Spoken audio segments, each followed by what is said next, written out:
And Dave, we've seen several salt trucks make their way up and down Fort Campbell Boulevard here in the Oak Grove area, right side of Gate 4. You can see Fort Campbell Boulevard here is wet at the time, but it's really not slowing folks down. So it seems as the travel and the commute time here has not been impacted by the wintry mix that is falling. And you can see snow still falling, started around 4:30 this morning, and it is still coming down here. And now it is actually starting to cover the grass just a little bit here. So we are getting a little bit of accumulation here in the Oak Grove area. And as we walk over here to this car that's been parked out here, when we got here at 4:30 this morning, not much on here at all. 4 o'clock this morning. We came over here and kind of messed with the snow probably around 5:30 or 6.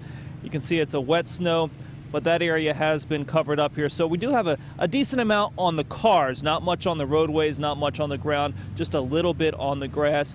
Things are still snowing here though. The sun is up, cloudy day. Just get out there, be careful, and take it easy because the snow is coming down. And schools here in the Christian County area are closed today, and that is the reason why the snow is starting to accumulate just a little bit, and they're being a little better safe than sorry out here. We're live in Oak Grove. Chris Cannon, News Channel 5 HD. All right, Chris, thanks very much. And this morning, first responders have helped people who were stuck out in that cold weather. Emergency crews in Nashville calling out to transport at least 2 people. In Clarksville, the warming shelter run by the Manna Cafe Ministries began preparing food and beds for about 50 people to spend the night there. They have been open since Thursday. Cold weather still coming, so they'll stay open for at least a couple of more days. Some of the folks have been here a couple of days now, and you know, you start to see the way they carry themselves change, you know, where they were grumpy or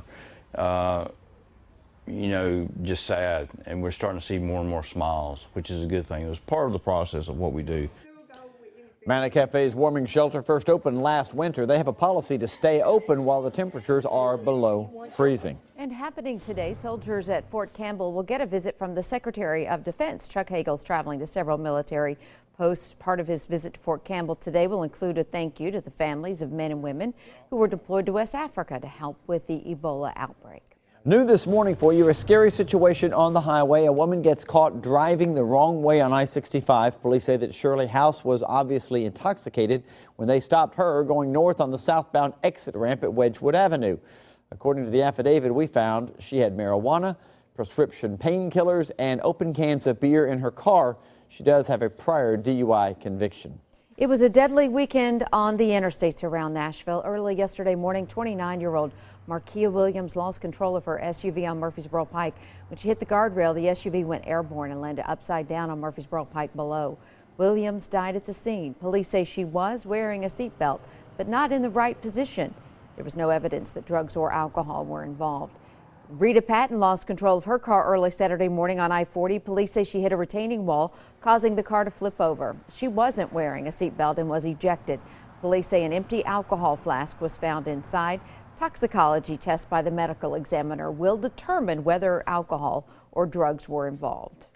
An elderly man is facing charges after an hour-long standoff with the deputies. We've got a picture of Lewis Christensen right there. He was arrested Saturday, allegedly trying to shoot his wife inside their home in Waverly. Wanda Christensen managed to escape, but when the police arrived, he showed them his gun and then he locked himself inside. He eventually surrendered after about an hour of talking.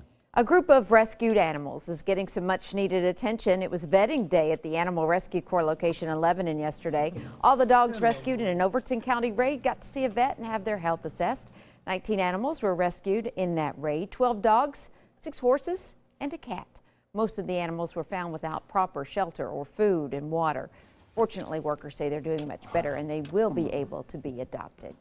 If you've ever been in a run and you realize the person in front of me has an unbelievable time, listen to this one. A Nashville woman is now taking first place in a marathon after the original winner was busted for cheating. Lillian Gilmer was competing in her 20th marathon last weekend in Chattanooga. She came in second. The next day, the 42-year-old realized the woman who finished in front of her in first place had some major discrepancies in her time. Race officials think she likely took a shortcut or only completed a shorter section of the race. She was disqualified. Gilmer was declared the winner. And tonight, the Tennessee Titans are teaming up with Second Harvest Food Bank of Middle Tennessee. They are encouraging fans to bring non-perishable food donations to LP Field before the big game. Second Harvest volunteers will be stationed near the gates to collect food items Area Kroger stores will also be accepting food donations in stores today. And bundle up when you head out to the game. Cold over at LP Field tonight. It also